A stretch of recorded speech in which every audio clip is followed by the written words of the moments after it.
അടുത്ത ദിവസം നന്ദക്ക് കോളേജിൽ പോകാൻ ഭയം തോന്നി. തന്റെ പിറകിൽ ആരോ ഉണ്ടെന്ന് അവൾ ഉറച്ചു വിശ്വസിച്ചു. ഓരോ ചിന്തകളിൽ മുഴുകി തോരന് ബീട്രൂട്ട് അരിഞ്ഞുകൊണ്ടിരിക്കുമ്പോൾ കത്തി അവളുടെ കയ്യിലായിക്കൊണ്ട് ചെറുതായി മുറിഞ്ഞു. അവൾ കത്തി പാത്രത്തിലേക്ക് വെച്ച് കൈ തുണി കൊണ്ട് അമർത്തി പിടിച്ചു. അപ്പോഴാണ് അടുക്കളയിലേക്ക് മോഹനം വന്നത്. എന്താ മോളെ, എന്തുപറ്റി? ഒന്നുമില്ല ചാ, കൈ ചെറുതായിട്ടൊന്ന് മുറിഞ്ഞു. നോക്കി ചെയ്യണ്ടേ മോളെ. അയാൾ വേഗം പോയി ഫസ്റ്റ് എയ്ഡ് ബോക്സ് കൊണ്ടുവന്നു. അത് തുറന്ന് ഒരു ബാൻഡേജ് ഒട്ടിച്ചു കൊടുത്തു. എന്താ മോൾക്ക് പറ്റിയത്? ശ്രദ്ധ ഇവിടുന്ന് അല്ലല്ലോ. ചെറിയൊരു തലവേദന അച്ഛാ. അയാൾ അവിടെ നെറ്റിയിൽ തൊട്ടു നോക്കി. ചൂടൊന്നും ഇല്ലല്ലോ, വൈകിട്ട് ഇന്ന് കോളേജിൽ പോകണ്ട, റെസ്റ്റ് എടുക്കുക. അവന് നന്ദേന്ന് പോയി. മോളതാട് വെച്ചേക്ക്, ഉള്ള കറിയൊക്കെ മതി, നമ്മൾ രണ്ടാളുമല്ലേ ഉള്ളൂ. ഇത് തീരാറായി അച്ഛാ. ഇങ്ങെടുക്ക്, മോള് പോയി റെസ്റ്റ് എടുത്തു, ബാക്കി ഞാൻ അരിഞ്ഞോളാം. വേണ്ട വേണ്ട, ഈ ചെറിയ മുറിവല്ലേ, കുഴപ്പമില്ല, ഞാൻ ചെയ്തോളാം. നന്ദ മോഹനെ നിർബന്ധിച്ച് പറഞ്ഞു വിട്ടു. ഫ്രിഡ്ജിന്റെ മുകളിലായി വെച്ച ഫോൺ എടുത്ത് അവൾ അമ്മുവിനെ വിളിച്ച് കോളേജിലേക്ക് വരുന്നില്ലെന്ന് അറിയിച്ചു. ഇവളിന്ന് കോളേജിലേക്ക് പോകുന്നില്ലേ? ബസ് വരാൻ സമയമായല്ലോ. കാറിൽ നിന്ന് ബസ് സ്റ്റോപ്പിലേക്ക് നോക്കി ആദ്യം മനസ്സിലായി ചോദിച്ചു. ബസ് വന്നു. അമ്മ മാത്രം കയറുന്ന ആദ്യം കണ്ടു. എന്തു പറ്റി വരാതിരിക്കാൻ? വയ്യായി കൊല്ലതായിരിക്കും. ആദ്യം അതും ചിന്തിച്ച് ഒരു നമ്പറിലേക്ക് ഡയൽ ചെയ്തു. ദേവ കോളേജിലെത്തിയിട്ടുണ്ടോ? ഇല്ല സർ, ദേവമ്മയുടെ ദൂരം എത്തിയിട്ട് വരേണ്ട സമയം ആവുന്നേ ഉള്ളൂ. ശരി. അതും പറഞ്ഞ് ആദ്യം ഫോൺ കട്ട് ചെയ്തു. ഇന്നിനി അവൾ കോളേജിൽ പോകില്ലായിരിക്കും. ക്ലാസ് കട്ട് ചെയ്യാത്ത പെണ്ണ, എന്തു പറ്റി കാണും? അത് ആലോചിച്ച് ആദ്യ കാറ് നന്ദയുടെ വീട്ടിലേക്ക് വിട്ടു. കാർ ഒരിടത്ത് പാർക്ക് ചെയ്തവൻ പരിസരം ഒന്ന് വീക്ഷിച്ച് ആരും കാണുന്നില്ലെന്ന് ഉറപ്പുവരുത്തി നന്ദയുടെ വീട്ടിലേക്ക് കടന്നു. ശബ്ദമുണ്ടാക്കാതെ അവൻ വീടിന് ചുറ്റും നടന്നു. പിറകുവശത്ത് എന്തോ ശബ്ദം കേട്ട് അവൻ അവിടേക്ക് ചെന്ന് നോക്കി. ചെന്നപ്പോഴാണ് നനഞ്ഞ തുണി വിരിച്ചിരുന്ന നന്ദയെ ആദ്യ കാണുന്നു. ആദ്യം ഒരിടത്ത് മാറി അവളെ കൺകുളിർക്കെ കണ്ടു. ഡ്രസ്സ് കുടഞ്ഞ് വിരിച്ചിടുമ്പോൾ അവൾ കാല് നിലത്തുകുത്തി പൊങ്ങുന്നുണ്ട്. വയറിലെ ധാവണി നീങ്ങി ചുമന്നു തുടുത്ത വയറ് കാണാൻ കഴിയും. ആദിയുടെ കണ്ണുകൾ അവിടെ പതിഞ്ഞു. തന്റെ കൈത്തലം അവിടെ അമർത്തി അവളെ നെഞ്ചോട് ചേർത്ത് വരിഞ്ഞു മുറുക്കാൻ അവൻ ആഗ്രഹിച്ചു. തന്റെ ആഗ്രഹത്തെ അവൻ മനസ്സിലൊതുക്കി. ഡ്രസ്സെല്ലാം കുടഞ്ഞു വിരിച്ചോ ബക്കറ്റിലെ വെള്ളമൊഴിച്ച് കളഞ്ഞ് പൈപ്പിന്റെ കീഴിലായി പോയി നിന്ന് പാവാട ഉയർത്തി കാല് കഴുകി. ആദിയുടെ കണ്ണുകൾ അവളിൽ ഓടി നടന്നു. അവളുടെ വെളുത്ത കാലിൽ പറ്റിപ്പിടിച്ചിരിക്കുന്ന വെള്ളത്തുള്ളികളോട് അവൻ അസൂയ തോന്നി. മുഖമെല്ലാം കഴുകി അവൾ അകത്തേക്ക് പോയി. മനസ്സിൽ അവൾ ആവാഹിച്ചവൻ പെട്ടെന്ന് തന്നെ തിരികെ പോയി. എന്താച്ചാ പറയാനുള്ളത്? രാത്രി ഭക്ഷണശേഷം കൈലാസം വീട്ടിലുള്ള എല്ലാവരും ഒരുമിച്ച് കൂടിയ സമയത്ത് രാമകൃഷ്ണൻ അച്ഛനോട് ചോദിച്ചു. പറയാം, എല്ലാവരും വരട്ടെ. അയാൾ ഒരു പുഞ്ചിരിയോടെ പറഞ്ഞു. കുറച്ചു കഴിഞ്ഞതും അടുക്കളയിലായിരുന്ന സ്ത്രീജനങ്ങൾ എല്ലാവരും ഹാളിലെത്തി. എല്ലാവരും വന്നല്ലോ, അപ്പൊ ഇനി കാര്യം പറയാം. ആദിമോനെ, ഇങ്ങ് വന്നേ. മുത്തശ്ശൻ വിളിച്ചതും ആദ്യ ഒരു പുഞ്ചിരിയോടെ അയാളുടെ അടുക്കളയായിരുന്നു. മുത്തശ്ശൻ അവനെ ചേർത്ത് പിടിച്ചു. ആദിക്ക് 2 മാസം കൂടി കഴിഞ്ഞാൽ വയസ്സ് 28 ഇപ്പൊ ഇവൻ നല്ലൊരു നിലയിലെത്തി. ഇനി ഇവനെങ്ങനെ കയറൂരി വിടാനാവില്ല. അവന്റെ വിവാഹകാര്യം തീരുമാനിക്കാനാ എല്ലാവരെയും ഞാൻ വിളിച്ചു കൂട്ടിയത്. അതിനെന്താ വെച്ചാൽ നമുക്ക് വിവാഹം നടത്താം. നമ്മുടെ പ്രീതിമോള് മതിയല്ലോ അവന്റെ പെണ്ണായിട്ട്. ആദ്യ കേട്ടത് ആദിയുടെ ദേഷ്യം ഉച്ചസ്ഥായിലായി. പ്രീതിയോട് ആദിക്ക് അങ്ങനെ ഒരു ഇഷ്ടവും ഇല്ല. അവോ കല്യാണം കഴിഞ്ഞ ഇഷ്ടമൊക്കെ വന്നോളൂ അച്ഛാ. മുത്തശ്ശൻ പറഞ്ഞു തീരും മുമ്പേ രാമഭദ്രൻ പുച്ഛത്തോടെ പറഞ്ഞു. ഞാൻ പറഞ്ഞു കഴിഞ്ഞില്ല. ആദിക്ക് ഒരു കുട്ടിയെ ഇഷ്ടമാണ്. നമ്മുടെ കോളേജിൽ തന്നെ പഠിക്കുന്ന കൊച്ച, ദേവനന്ദ മോഹനൻ. ആ കൊച്ചിന് അച്ഛൻ മാത്രമേ ഉള്ളൂ. അമ്മ മരിച്ചുപോയി. അച്ഛനൊരു പലചരക്കട നടത്തുക. ഒരു ദരിദ്രവാസിയെ കൊണ്ട് ആദ്യം കെട്ടിക്കേണ്ട ആവശ്യം എന്താ? AV ഗ്രൂപ്പ്സിന്റെ MD അമ്മായി അച്ഛൻ പലചരക്കട നടത്തുന്ന ആളാണെന്ന് പുറത്തു പറയാൻ കഴിയുമോ? കൈലാസം വീടിന്റെ അഭിമാനം പോയില്ലേ? അതുപോലെ സ്റ്റാറ്റസ്. ഇനിയൊരു വാക്കിന്റെ പെണ്ണിനെ കുറിച്ച് പറഞ്ഞ വല്യച്ഛനാണെന്ന് ഞാൻ നോക്കില്ല. അവൾ ഞാൻ സ്നേഹിക്കുന്ന എന്റെ പെണ്ണ. അതാണ് എന്റെ ഭാര്യയാവാൻ അവൾക്കുള്ള യോഗ്യത. നിങ്ങൾക്ക് ആർക്കും സമ്മതമില്ലെങ്കിലും ദേവനന്ദ തന്നെയായിരിക്കും എന്റെ ഭാര്യയായി വരുന്നത്. അതിനെന്റെ അമ്മയുടെ അച്ഛന്റെയും മുത്തശ്ശന്റെയും മുത്തശ്ശിയുടെയും സമ്മതം മാത്രം മതി. രാമ, നാളെ തന്നെ അവരുടെ വീട്ടിൽ പോയി പെണ്ണ് ചോദിക്കും. ഇനി ഈ കാര്യം പറഞ്ഞ് ആരും തർക്കിക്കേണ്ട. ആദിയുടെ ഇഷ്ടം പോലെ തന്നെ നടക്കും. മുത്തശ്ശൻ അതും പറഞ്ഞ് റൂമിലേക്ക് പോയി. ഫോണിൽ നിന്ന് കേട്ട വാർത്തയുടെ നടുക്കത്തിൽ അവൾ ദേഷ്യത്തോടെ ടേബിളായിരുന്ന ഫ്ലവർ വേസ് എടുത്ത് ഫ്രണ്ടിൽ കാണുന്ന മിററിലേക്ക് വലിച്ചെറിഞ്ഞു. ആ ശബ്ദം കേട്ട് മറുപുറത്തായിരുന്ന പൂജ അവളെ സമാധാനിപ്പിക്കാൻ ശ്രമിച്ചു. മോളെ പ്രീതി, നീ ഇപ്പൊ സമാധാനത്തോടെ ഇരിക്കും. വിവാഹാലോചനയും കൊണ്ട് പോകുന്നല്ലേ ഉള്ളൂ, അല്ലാതെ ആദിയുടെ വിവാഹം കഴിഞ്ഞിട്ടൊന്നുമില്ലല്ലോ. നീ എന്ത് മണ്ടത്തിലാണ് പറയുന്ന പൂജ? ആദ്യം ഒന്ന് ആഗ്രഹിച്ചിട്ടുണ്ടെങ്കിൽ ഏത് വിധേനെ അവനത് നേടിയിരിക്കും. അവൻ എറിയുന്നതിന് ഒരു മുഴുവനെ നമ്മൾ എറിയണം. എന്താ നിന്റെ പ്ലാന്? മറുവശത്ത് ആദ്യമാണെന്ന് ഓർമ്മയാണ്. അവന്റെ ഏടത്തിയമ്മെന്ന ഒറ്റ കാരണത്തിലാണ് കോളേജിലെ സമ്പത്തിൽ അവൻ എന്നെ വെറുതെ വിട്ടത്. ഇനി ആ പെണ്ണിനെതിരെ വല്ലതും ചെയ്താൽ എന്റെ ജീവൻ അവൻ ബാക്കി വെക്കില്ല. പൂജ ഭീതിയോടെ പറഞ്ഞു. ഇങ്ങനെ പേടിക്കാതെ പൂജ, ഇനി നീയൊന്നും ചെയ്യണ്ട, ഞാൻ കളത്തിലേക്ക് ഇറങ്ങാൻ പോവാ. Wait and see my dear. അതും പറഞ്ഞ് പ്രീതി ഫോൺ കെട്ടാക്കി. കണ്ണാടിയുടെ മുമ്പിലേക്ക് വന്നിരുന്നു. പൊട്ടിച്ചെതിരെ കണ്ണാടിയിലൂടെ അവിടെ പ്രതിബിംബം തെളിഞ്ഞു വന്നു. ഞാൻ നിന്നെ മോഹിച്ചിട്ടുണ്ടെങ്കിൽ ഞാൻ തന്നെ നിന്നോടത്ത് ജീവിച്ചിരിക്കും ആദി, മനസ്സിലായി അവൾ പറഞ്ഞു. അവൾ അവിടുന്ന് ഭിത്തിയിലായി ഹാങ് ചെയ്തിട്ടേക്കുന്ന ആദിയുടെ വലിയ ഫോട്ടോയിലായി തലോടി. അവന്റെ നെഞ്ചിലൂടെ കൈകൾ പായിച്ചവൾ അതിലേക്ക് ചാരി നിന്നു. ഏതോ ഉന്മാദാവസ്ഥയിൽ അവൾ കണ്ണുകൾ അടച്ചവന്റെ ചുണ്ടുകളിലേക്ക് ചുണ്ടു മുട്ടിച്ചു. നീ എൻ്റെ ആദി, എൻ്റെ മാത്രം ദേവനന്ദ മോഹനൻ. നീ ഒഴിഞ്ഞു പോകണം ആദിയുടെ ജീവിതത്തിൽ നിന്ന്, ഇല്ലെങ്കിൽ ഒഴിപ്പിക്കാൻ എനിക്കറിയാം. ഗൂഢമായ ചിരിയോട് അവൾ മനസ്സിൽ പറഞ്ഞു. പൂജയുടെ അനിയത്തിയാണ് പ്രീതി. രാമഭദ്രനും സുഭദ്രയും വൈഷ്ണവിയും കൃഷ്ണദത്തും കൂടിയാണ് വിവാഹാലോചനയായിട്ട് നന്ദയുടെ വീട്ടിലേക്ക് പോയത്. അന്ന് നന്ദക്ക് അവധി ദിവസമായതിനാൽ അവൾ വീട്ടിലുണ്ടായിരുന്നു. അടുക്കളയിൽ ഓരോ പണികളായി ഏർപ്പെട്ടിരിക്കുകയായിരുന്നു അവൾ. മുറ്റത്ത് വണ്ടി വന്നെന്ന ശബ്ദം കേട്ട് മോഹനൻ പുറത്തേക്ക് വന്നു. കാർ ഡോർ തുറന്ന് പുറത്തിറങ്ങിയ കൈലാസം വീട്ടുകാർ ചുറ്റുമൊന്ന് വീക്ഷിച്ച്. ഒരു ചെറിയ ഒറ്റനില വീടായിരുന്നത്. മുറ്റത്തായി ചെടികളൊക്കെ നല്ലപോലെ നട്ടുപിടിപ്പിച്ചിട്ടുണ്ടായിരുന്നു. അത് കാണുക വൈഷ്ണവിയിൽ പുഞ്ചിരി തെളിഞ്ഞു. മോഹനൻ പുറത്തു നിൽക്കുന്നവർ മനസ്സിലാവാതെ സംശയത്തോടെ നോക്കി. ദേവനന്ദയുടെ വീടല്ലേ? അതെ, മുത്തശ്ശൻ ചോദിച്ചു. മോഹനൻ മറുപടി നൽകി. മോളിവിടെ ഇല്ലേ? ഉണ്ട്, കയറി വരും. അയാൾ ആദിത്യ മര്യാദയോടെ അവരെ സ്വീകരിച്ചിരുത്തി. അവർ ഹാളിലെ കസേരയിലേക്ക് ഇരുന്ന് മോഹനെ നോക്കി. അപ്പോഴേക്കും ഹാളിലെ ശബ്ദം കേട്ട് നന്ദ അവിടേക്ക് എത്തി. ദേവനന്ദയെ കണ്ടതും വൈഷ്ണവിയിൽ വാത്സല്യം നിറഞ്ഞു. അവരവിടെ അടുത്തേക്ക് പോയി തലയിലായി തഴുകി. നന്ദ ആരാണെന്ന് മനസ്സിലാവാതെ അച്ഛനെ നോക്കി. ഫോട്ടോയിൽ കാണുന്നതിനേക്കാൾ സുന്ദരിയാണല്ലോ മോള്, വൈഷ്ണവി അവിടെ കവിളിലായി തഴുകി ചോദിച്ചു. ഞങ്ങൾ ആരാണെന്ന് മനസ്സിലായി കാണില്ല അല്ലേ? രാമപുത്രൻ. ഇല്ല, മോഹനൻ. ഞാൻ രാമഭദ്രൻ, ഇതെന്റെ ഭാര്യ സുഭദ്ര, എന്റെ മകൾ വൈഷ്ണവിയും മരുമകൻ കൃഷ്ണദത്തും. ഞങ്ങളുടെ കൊച്ചുമകൻ ആദിക്കൊരു വിവാഹാലോചനയായിട്ട് വന്നതായി ഇവിടെ. അവൻ ഹോസ്പിറ്റലിൽ ഒരു അർജന്റ് കേസായിട്ട് അവിടേക്ക് പോയി. അതാ ഇവിടേക്ക് വരാൻ കഴിയാഞ്ഞത്. AV ഗ്രൂപ്പ്സിനെ കുറിച്ച് കേട്ടിട്ടുണ്ടാവും. എന്റെ കൊച്ചുമകനാ അതിന്റെ MD ആദിദേവ് വിഷ്ണുവർദ്ധൻ. മോഹനൻ ഞെട്ടിലോടെ അയാളെ നോക്കി. ഡോക്ടർ ആദിദേവ് വിഷ്ണുവർദ്ധനെ കുറിച്ചാണോ പറയുന്നത്? അതെ, അവനെ അറിയാമല്ലേ? കൃഷ്ണദത്ത്. എന്നെ ചികിത്സിച്ചൊക്കെ ആദി ഡോക്ടറായിരുന്നു. അവിടെ നിന്ന് ഒരു ആലോചന എനിക്ക് വിശ്വസിക്കാൻ കഴിയുന്നില്ലേ. ആദിമോന് നന്ദമോളെ കണ്ട് ഇഷ്ടമായി. വിവാഹം കഴിക്കുവാണെങ്കിൽ അവളെ തന്നെ മതിയെന്നാവും പറയുന്നത്. വൈഷ്ണവി. മോള് കണ്ടിട്ടുണ്ടോ അവനെ? കേട്ട വാർത്തയിൽ നിന്ന് മുക്തയാവതിൽ നിന്ന് നന്ദയെ നോക്കി വൈഷ്ണവി ചോദിച്ചു. നന്ദ ഇല്ലെന്ന് തലയാട്ടി. വൈഷ്ണവി ഒരു പുൻസിരിയോട് അവരുടെ ബാഗ് തുറന്ന് ഫോണെടുത്ത് ആദിയുടെ ഒരു ഫോട്ടോ അവളെ കാണിച്ചു കൊടുത്തു. നന്ദ ഫോണിൽ അവന്റെ മുഖത്തേക്ക് നോക്കി. സർവം മറന്ന് നന്ദയുടെ കണ്ണുകൾ ആ ഫോട്ടോയിലേക്ക് മിഴികൾ നട്ടുപോയി. അതിസുന്ദരനായ ഒരു യുവാവ്, നല്ല വെളുത്ത മുഖം, കട്ടത്താടി, ബ്ലാക്ക് കളർ ഷർട്ടും കറുത്ത കരയോടുകൂടിയ മുണ്ടുമാണ് വേഷം. നെറ്റിയിലായി ചന്ദനം ചാർത്തിയിട്ടുണ്ട്. നല്ല ഐശ്വര്യം തോന്നിക്കുന്ന മുഖം. മോൾക്ക് ഇഷ്ടായോ? വൈഷ്ണവി പ്രതീക്ഷയോട് ചോദിച്ചു. നന്ദ എന്തു വേണമെന്നറിയാതെ ഫോണിൽ നിന്ന് മുഖമുയർത്തി മോഹനെ നോക്കി. അത് പെട്ടെന്നൊരു കല്യാണത്തിന് ഞങ്ങൾക്ക് നന്ദമോളെ മാത്രം മതി, വേറെ ഒന്നും വേണ്ട. മോഹനന്റെ ആദ്യം മനസ്സിലാക്കി കൃഷ്ണദത്ത് മറുപടി നൽകി. ആദിയുടെ കുഞ്ഞിലെ തന്നെ അവന്റെ അച്ഛനും അമ്മയും മരണപ്പെട്ടു.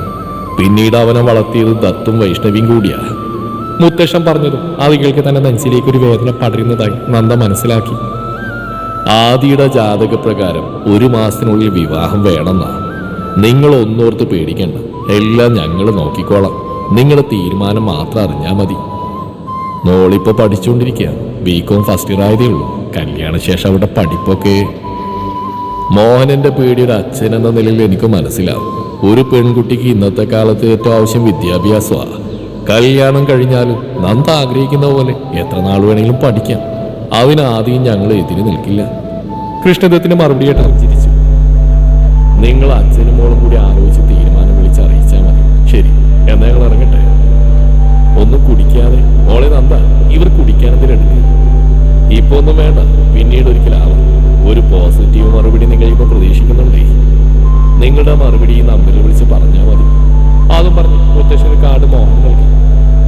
മോളെ ഇപ്പൊ തന്നെ കൈലാസം വീട്ടിലേക്ക് കൊണ്ടുപോകാൻ എനിക്ക് തോന്നുന്നുണ്ട്. എന്റെ മോനെ ഇത്രയും കാലത്തിനിടയ്ക്ക് ഒരു കാര്യത്തിനെ വാശി പിടിച്ചിട്ടുള്ളൂ. അത് മോളുടെ കാര്യത്തില്ല. മോള് യെസ് പറയുന്ന തന്നെയാണ് അമ്മയുടെ വിശ്വാസം. അത് പറഞ്ഞ് നന്ദയുടെ നെറ്റിലായി ചുംബിച്ച് വൈഷ്ണവി മോഹനെ നോക്കി ചിരിച്ച് പുറത്തേക്ക് നടന്നു. അവരെ യാത്രയാക്കിയ ശേഷം മോഹനൻ അകത്തേക്ക് വന്നു. മോളുടെ തീരുമാനം എന്താ? അതെച്ചാ എനിക്കിപ്പോ പെട്ടെന്നൊരു വിവാഹം. ഇതിലും നല്ലൊരു ആലോചന നമുക്കിനി വരില്ല മോളെ. മോളൊന്നോർത്ത് പേടിക്കണ്ട. വിവാഹം കഴിഞ്ഞാൽ അവർ മോളുടെ വിദ്യാഭ്യാസമൊന്നും എതിര് നിൽക്കില്ല. എന്തുകൊണ്ട് നല്ലൊരു ആലോചനയാണിത്. മോളുടെ വിവാഹം പെട്ടെന്ന് കാണുന്നത് എൻ്റെ ഒരു ആഗ്രഹമാണ്. എനിക്ക് സമ്മതം. അച്ഛൻ്റെ പ്രതീക്ഷ നിറഞ്ഞ വാക്കിൽ കേട്ടത് നന്ദ സമ്മതം അറിയിച്ചു. മോഹനൻ നന്ദയെ സന്തോഷത്തോടെ ചേർത്ത് പിടിച്ചു. വിവാഹാലോചനയ്ക്ക് സമ്മതമാണെന്ന വാർത്ത മോഹനൻ ഫോണെടുത്ത് രാമഭദ്രനെ അറിയിച്ചു. രാമഭദ്രൻ ആ വാർത്ത കേട്ടു പെട്ടെന്ന് തന്നെ ആദിയെ വിളിച്ചു. ഒരു മേജർ സർജറി കഴിഞ്ഞ് ക്യാബിനിലേക്ക് കയറാൻ നേരമാണ് ആദിയുടെ ഫോൺ റിങ് ചെയ്തു. അവൻ ഫോൺ എടുത്ത് ചെവിയിലേക്ക് വെച്ചു. ഹലോ മുത്തശ്ശ, പോയ കാര്യം എന്തായി? മോനെ, അത് നടക്കില്ലടാ. ആ കുട്ടിക്ക് വേറെ ആൾ ഇഷ്ടമാണ്. ദേ മുത്തശ്ശ, അവിടെ ഫുള്ള് ചരിത്രം അറിയുന്ന എന്നോട് തന്നെ വേണം ഈ കള്ളം പറച്ചില്. അതിനൊരു പൊട്ടിച്ചിരിയായിരുന്നു മുത്തശ്ശന്റെ മറുപടി. ദേ മുത്തശ്ശ, ചിരിക്കാതെ അവൾ എന്ത് പറഞ്ഞു പറ. നന്ദമോൾ ഓക്കെ പറഞ്ഞു മോനെ. സത്യം? സത്യാടാ മോനെ. ആദ്യം മനസ്സിലായി ദേവയെന്ന് ഉരുട്ടുകൊണ്ടിരുന്നു. മോനെ, ആ മുത്തശ്ശി, എനിക്ക് ഇഷ്ടമായി കേട്ടോ നന്ദമോളെ. സുന്ദരി കുട്ടി, എന്റെ മോനെ നന്നായിട്ട് ചേരും. ആദ്യം ഒന്ന് പുഞ്ചിരിച്ചു. ഫോൺ വെച്ച് ആദ്യം സന്തോഷം കൊണ്ട് വീർപ്പ് മുട്ടി. ആ കുട്ടിയുടെ വീട്ടിൽ വിവാഹത്തിന് എതിർപ്പൊന്നുമില്ല.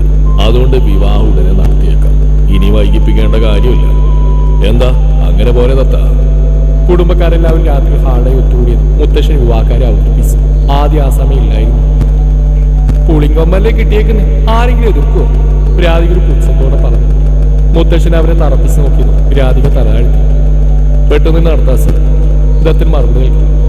അതെന്തിനാ പെട്ടെന്ന് നടത്തുന്നത്? ആ പെൺകുട്ടി പഠിക്കുന്നല്ലേ ഉള്ളൂ. രാമകൃഷ്ണൻ, വിവാഹം കഴിഞ്ഞാലും പഠിക്കാമല്ലോ. ആദിയുടെ ആഗ്രഹം പെട്ടെന്ന് കല്യാണം വേണമെന്നാണ്. മുത്തശ്ശൻ, ദത്ത, നാളെ തന്നെ നീ നന്ദമോളുടെ വീട്ടിൽ പോയി ആ കുട്ടിയുടെ ജാതകം വാങ്ങണം. നമുക്ക് തിരുമേനിയെ കണ്ട് നല്ലൊരു തീയതി കുറിപ്പിക്കാം. ശരിയാ സർ. ചിലർ സന്തോഷത്തോടെ, ചിലർ തങ്ങളുടെ അനിഷ്ടം പ്രകടിപ്പിക്കാതെ അതെല്ലാം കേട്ടു നിന്നു. റൂമിലെത്തിയ പൂജ എല്ലാ വിവരങ്ങളും അനിയത്തി പ്രീതിയെ വിളിച്ചറിയിച്ചു. ഓ, അവിടം വരെയൊക്കെ ആയില്ലേ കാര്യങ്ങൾ? എല്ലാം നടക്കട്ടെ. പക്ഷെ കല്യാണ പെണ്ണ് യുവാവിനെ സമ്മതിച്ചാലല്ലേ വിവാഹം നടക്കുകയുള്ളൂ. പ്രീതി ഒരു പുച്ഛത്തോടെ പറഞ്ഞു. നീ എന്താ പ്രീതി ചെയ്യാൻ പോകുന്നു? എനിക്ക് പേടിയാവുന്നുണ്ട്. നമ്മൾ ഈ വിവാഹം മുടക്കാൻ വല്ലതും ചെയ്തിട്ട് ആദ്യം അറിഞ്ഞാൽ അവൻ വെറുതെ വിടില്ല. നമ്മളാണെന്ന് അറിഞ്ഞാലല്ലേ? അതൊരിക്കലും അറിയില്ല. അതിനുള്ള വഴികളൊക്കെ എനിക്കറിയാം. നീ തൽക്കാലം ഗാലറിയിൽ നിന്ന് കളിയാണ്. ആദിദേവ് വിഷ്ണുവർദ്ധന്റെ പേര് കൊത്തിയ താലി എൻ്റെ കഴുത്തിൽ വീഴുന്ന എനിക്ക് ഞാൻ കാണിച്ചു തരാം. അതും പറഞ്ഞ് പ്രീതി ഫോൺ വെച്ച്. എന്തോടി ആലോചിച്ചിരിക്കുന്നത്? റൂമിലേക്കൊന്ന് അഭിറ എന്തോ ചിന്തയിൽ മുഴുകിയിരിക്കുന്ന പൂജയെ നോക്കി ചോദിച്ചു. എനിക്കെന്തോ പേടി തോന്നുന്നു അഭി. ആദിയുടെ വിവാഹം മുടക്കാനായി പ്രീതി എന്തോ മനസ്സിൽ കണ്ടിട്ടുണ്ട്. ബട്ട് അതെന്താണെന്ന് പറയുന്നില്ല. ആദ്യങ്ങാനും അറിഞ്ഞാൽ പിന്നെ അവളെ ജീവനോട് വെച്ചേക്കില്ല. അവൾ അതിനെന്തെങ്കിലും വഴി കണ്ടിരിക്കും. നീ അതും ആലോചിച്ചിരിക്കാതെ വന്നേ. പൂജയെ വലിച്ച് നെഞ്ചിലേക്കിട്ട് അവൻ പറഞ്ഞു. അവൻ്റെ നെഞ്ചിലേക്ക് വീണ പൂജ വശ്യമായ ചിരിയോടെ അവനെ നോക്കി. അവളുടെ ചിരിയുമായി അവൻ അവളിലേക്ക് ചാഞ്ഞു. രാവിലെ റെഡിയായി കോളേജിലേക്ക് ഇറങ്ങാൻ നേരമാണ് നന്ദയുടെ വീട്ടുമുറ്റത്തായി ഒരു ബ്ലാക്ക് കളർ ഇന്നോവ ക്രിസ്റ്റ വന്നു നിന്നു. അത് കണ്ടത് നന്ദയുടെ നെഞ്ചിരിപ്പ് കയറി. കാറിൽ നിന്ന് 60 വയസ്സ് പ്രായം തോന്നിക്കുന്ന ഒരാൾ പുറത്തേക്ക് ഇറങ്ങി. വാതിൽ ഭാഗത്ത് നന്ദയെ കണ്ടതും അയാൾ പുൻസിരിയോടെ അവളെ നോക്കി. കൊച്ചു കോളേജിലേക്ക് പോകായിരുന്നു? ഉമ്മറത്തേക്ക് നടക്കുന്നതിനിടയിൽ അയാൾ ഉറക്കെ ചോദിച്ചു. നന്ദൊന്ന് മൂളി. എവിടെ നിന്റെ തന്തപ്പിടി? അവിടെയുള്ള കസേരയിലേക്ക് കാലുമേൽക്കാൽ കയറ്റിയിരുന്ന അയാൾ ചോദിച്ചു. അപ്പോഴേക്കും ശബ്ദം കേട്ട് മോഹനൻ അവിടേക്ക് എത്തി. ആ വന്നല്ലോ. തന്റെ കൊച്ചിന്റെ വിവാഹമൊക്കെ ഉറപ്പിച്ചു എന്നറിഞ്ഞല്ലോടാ മോഹന. അതും കൊമ്പത്തുന്നു. അതിനൊക്കെ തന്റെ കയ്യിൽ പണം ഉണ്ടല്ലോ. എന്റെ കയ്യിൽ നിന്ന് വാങ്ങിയ മുതലും പലിശ ഉടനെ എനിക്ക് കിട്ടണം. കുറച്ച് സമയം കൂടി തരണം മുതലാളി, ഞാൻ ഉടനെ അടിച്ച് തീർത്തോളാം. കഴിഞ്ഞ തവണ വന്നപ്പോഴും താൻ ഇതല്ലേ പറഞ്ഞു. ഇനി ഞാൻ വെറും കൈയോടെ പോവാൻ ഉദ്ദേശിക്കുന്നില്ല. അച്ഛനും മോളും സാധനങ്ങളൊക്കെ എടുത്ത് പെട്ടെന്ന് ഇറങ്ങിക്കോ. ഞങ്ങൾ എവിടേക്ക് പോവാനാ? എൻ്റെ മോളുടെ കല്യാണം അടുത്തിരിക്കുക. അത് കഴിഞ്ഞ ഉടനെ ഞാൻ എല്ലാം തന്ന് തീർക്കാം. അത് പോരല്ലോ. മര്യാദയ്ക്ക് ഇവിടുന്ന് ഇറങ്ങി തന്നാൽ കൊള്ളാം. അല്ലെങ്കിൽ എനിക്ക് ആൾക്കാരെ ഇറക്കേണ്ടി വരും. വണ്ടിയിലിരിക്കുന്ന ഒരാളെ നോക്കി അയാൾ പറഞ്ഞു. സർ പ്ലീസ് സർ, കുറച്ചുകൂടി സമയം തരണം. നന്ദ, നാളെ നാളെ നീളെ നീളെ എന്ന് പറഞ്ഞ കണക്കാണല്ലോ കൊച്ചെ. ഇനി അതൊന്നും പറ്റില്ല. ഡാ ഫിലിപ്പേ, ഇവരുടെ സാധനങ്ങളൊക്കെ എടുത്ത് വെളിയിലേക്കിട്. അയാളുടെ ആജ്ഞയായിട്ട് വണ്ടിയിൽ നിന്ന് ഒരാൾ ഇറങ്ങി വീട്ടിലേക്ക് കയറി ഓരോ സാധനങ്ങളായി മുറ്റത്തേക്ക് വലിച്ചെറിഞ്ഞു. മുതലാളി പ്ലീസ്, ഞങ്ങൾ എവിടേക്ക് പോവാണ്? അപ്പോഴാണ് ദത്തൻ്റെ കാർ അവിടേക്ക് വന്നത്. കാറിൽ നിന്നിറങ്ങി അയാൾ സംശയത്തോടെ എല്ലാം വീക്ഷിച്ചു. പലിശക്കാരൻ വന്നയാളെ സൂക്ഷിച്ച് നോക്കി. നന്ദ കണ്ണീരോടെ അച്ഛനെ ചേർത്ത് പിടിച്ച് നിന്നു. എന്താ എന്താ നിങ്ങൾ ഈ കാണിക്കുന്നത്? വീട്ടിൽ കയറുമെന്ന് തോന്നിയ ദിവസം കാണിക്കുന്നോ? ദത്തൻ ദേഷ്യത്തോടെ ചോദിച്ചു. ഇനി മുതൽ ഇതെന്റെ വീടാ. ഇവിടെ എന്ത് നടക്കണമെന്ന് ഞാൻ തീരുമാനിക്കും. എന്താ മോഹന ഇതൊക്കെ? ഇയാളെന്താ ഈ പറയുന്നത്? അത് അങ്ങേർക്ക് പറയാൻ ബുദ്ധിമുട്ടായിരിക്കും. രൂപ 5 ലക്ഷമോ അയാൾ എനിക്ക് തരാനുള്ളത്. വർഷം കുറേയായി അയാൾ പറ്റിച്ച് നടക്കുന്നു. മോഹന് തലതാഴ്ത്തി പോയി. അച്ഛൻ്റെ അവസ്ഥയിൽ നന്ദയുടെ കണ്ണുകൾ നിറഞ്ഞു. ദത്തൻ നന്ദയെയും മോഹനെയും നോക്കി കാറിലേക്ക് പോയി. ഡോറിൽ നിന്ന് ചെക്ക് ബുക്ക് എടുത്ത് എമൗണ്ട് എഴുതി ഒപ്പിട്ട് അയാൾ കൈമാറി. ദാ നിങ്ങളുടെ കാശ്. എടുത്ത സാധനം എടുത്തെടുത്ത് തിരിച്ചു വെച്ച് ഉടൻ തന്നെ പടിയിറങ്ങിക്കൊള്ളണം. അതൊന്നും വേണ്ട, ഞാൻ അടച്ചു തീർത്തോളാം. മോഹൻ, നമ്മൾ ബന്ധുക്കളാവാൻ പോകുന്നവരല്ലേ, നമ്മൾ തമ്മിലിങ്ങനെ കണക്കും കാര്യങ്ങളൊന്നും വേണ്ടടും. മോഹനന്റെ തോൾ തട്ടി ദത്തൻ പറഞ്ഞു. മുതലാളി സന്തോഷത്തോടെ ആ ചെക്ക് വാങ്ങി. ഫിലിപ്പിനോട് പറഞ്ഞു മുറ്റത്തേക്ക് വലിച്ചിരുന്ന സാധനങ്ങൾക്ക് അകത്തേക്ക് വെച്ച് തിരിച്ചുപോയി. നന്ദമോളിക്ക് വന്നേ. ദത്തൻ നന്ദയെ അടുത്തേക്ക് വിളിച്ചു. നന്ദ അയാളുടെ അടുക്കളയിൽ പോയി നിന്നു. അയാൾ വാത്സല്യത്തോടെ അവളുടെ തലയിൽ തലോടി. മോൾക്ക് ഇനി എന്ത് പ്രശ്നമുണ്ടെങ്കിലും ധൈര്യമായിട്ട് എന്നോട് പറയണം, കേട്ടല്ലോ. ഇനി മുതൽ ഞാനും മോളുടെ അച്ഛനാണ്. അതിന് നന്ദ തലയാട്ടി കാണിച്ചു. മോള് കോളേജിലേക്ക് പോകാൻ നിൽക്കുമായിരുന്നല്ലേ? ഞാനത് വഴിയാണ് മോൾ അവിടേക്ക് ആക്കാം. ഞാൻ വന്ന നന്ദമോളുടെ ജാതകം വാങ്ങാനായിരുന്നു. കല്യാണം എത്രയും പെട്ടെന്ന് വേണമെന്നാണ് ഞങ്ങളുടെ ആഗ്രഹം. അത് മോളുടെ ജാതകം ഇതുവരെ കുറിച്ചിട്ടില്ല. എങ്കിൽ മോളുടെ ജനനസമയം നക്ഷത്രം ഒരു പേപ്പറിൽ എഴുതുന്നതാണ്. ഞങ്ങൾ തിരുമേനിയെ കൊണ്ട് നോക്കിപ്പിക്കാം. മോഹനെ നന്ദയോട് എഴുതി കൊടുക്കാനായി പറഞ്ഞു. നന്ദ പേപ്പറിലായി എല്ലാം എഴുതി കൊടുത്തു. മോഹനോട് യാത്ര പറഞ്ഞവരിറങ്ങി. ദത്തൻ പോകും വഴി നന്ദയെ കോളേജിൽ ഇറക്കി. കോളേജിലെത്തിയ നന്ദ വിവാഹം ഉറപ്പിച്ചൊക്കെ അമ്മുവിനോട് പറഞ്ഞു. അവൾ ഞെട്ടലോടെയാണ് എല്ലാം കേട്ടത്. എങ്കിലും തൻ്റെ നന്ദ നല്ലൊരു കുടുംബത്തിലേക്ക് പോകുന്നതിൻ്റെ സന്തോഷവും അവൾക്കുണ്ടായിരുന്നു. ദത്തൻ പോയി തിരുമേനിയെ കണ്ട് വിവാഹ തീയതി കുറിപ്പിച്ചു. 2 ആഴ്ച കഴിഞ്ഞുള്ള ദിവസമാണ് ഡേറ്റ് കിട്ടിയത്. അതിനുമുമ്പ് എൻഗേജ്മെന്റ് നടക്കാൻ തീരുമാനിച്ചു. കൈലാസ് വീട്ടിലെത്തി മുത്തശ്ശനോട് പറഞ്ഞപ്പോൾ ആ ഡേറ്റ് മതിയെന്ന് പറഞ്ഞു. ആദിക്കും സമ്മതമായിരുന്നു. മുത്തശ്ശൻ ഫോൺ എടുത്തു മോഹനെ എല്ലാം അറിയിച്ചു. അത് ഇത്ര പെട്ടെന്നൊരു വിവാഹം? മോഹനൻ വിഷമത്തോടെ പറഞ്ഞു. താൻ ഒന്നുകൊണ്ടും പേടിക്കണ്ടടോ, എല്ലാം ഞങ്ങൾ നോക്കിക്കോളാം. പെട്ടെന്നുള്ള കല്യാണം നടത്തുന്നതിന്റെ ആദ്യം മനസ്സിലാക്കി മുത്തശ്ശൻ പറഞ്ഞു. എന്നാലും അത് വേണ്ട, അവിടെ കല്യാണത്തിനായിട്ടുള്ള കുറച്ച് ഞാൻ സമ്പാദിച്ചിട്ടുണ്ട്. എന്താ മോഹനായത്? നന്ദമോള് ഞങ്ങളുടെയും മോളാ. അപ്പൊ അവളെ നല്ലപോലെ കെട്ടിച്ചു വിടേണ്ടത് ഞങ്ങളുടെയും കൂടെ ഉത്തരവാദിത്തമല്ലേ? മുത്തശ്ശൻ ഓരോന്ന് പറഞ്ഞ് മോഹനെ അനുനയിപ്പിച്ച്. വീട്ടിലെത്തിയ നന്ദക്ക് വിവാഹം പെട്ടെന്നായതൊരു ഷോക്കായിരുന്നു. അച്ഛാ, ഇത്ര പെട്ടെന്ന് വേണം? ഡേറ്റ് അന്നാണ് മോളെ കിട്ടിയത്. അവരുടെ ആഗ്രഹം പെട്ടെന്ന് വേണമെന്നാണ്. മോളൊന്നുകൊണ്ടും പേടിക്കണ്ട, അവരെല്ലാം നല്ല ആൾക്കാരാ. മോളെ പൊന്നുപോലെ നോക്കും. നന്ദ ഒന്ന് മൂളിക്കൊണ്ട് റൂമിലേക്ക് പോയി. അടുത്ത ദിവസം സമരമായതിനാൽ നന്ദ കോളേജിലായിരുന്നു. മോഹനൻ വിവാഹ ആവശ്യങ്ങൾക്ക് വേണ്ടി പുറത്തേക്ക് പോയി. വീട്ടിലെ കോളിംഗ് ബെൽ ശബ്ദം കേട്ട് അവൾ ഫ്രണ്ടിൽ പോയി നോക്കി. ഒരു കത്തുണ്ടായിരുന്നു മോളെ, മുന്നിലായിരുന്ന പോസ്റ്റ്മാൻ പറഞ്ഞു. അവളും സംശയത്തോടെ നോക്കി ആ കത്ത് ഒപ്പിട്ട് വാങ്ങി. To Devananda Mohanan from your wellwisher എന്ന് ലെറ്റർ കവറിൽ എഴുതിയിട്ടുണ്ടായിരുന്നു. നന്ദ സംശയത്തോടെ ആ കത്ത് പൊട്ടിച്ചു. അതിനകത്തൊരു കത്തും കുറച്ച് ഫോട്ടോസുമായിരുന്നു. അവൾ ഓരോ ഫോട്ടോയും മാറി മാറി നോക്കി. അത് കണ്ട് അവളുടെ കണ്ണുകളിൽ അവിശ്വസനീയത നിറഞ്ഞു.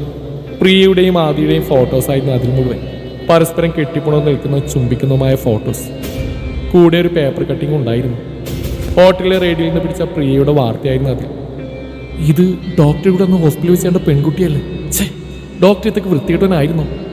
നന്ദയുടെ കണ്ണുകൾ നിറഞ്ഞൊഴി. അവൾ കൂടെയുള്ള വെള്ളപ്പേപ്പർ എടുത്തു നോക്കി. ദേവനന്ദ, എല്ലാം കണ്ടല്ലോ, ഇനി നീ തീരുമാനിക്കേ. ഇവനെപ്പോലുള്ള ഒരുത്തം വേണം നിന്റെ കഴുത്തിൽ താലി കെട്ടേണ്ടതെന്ന്.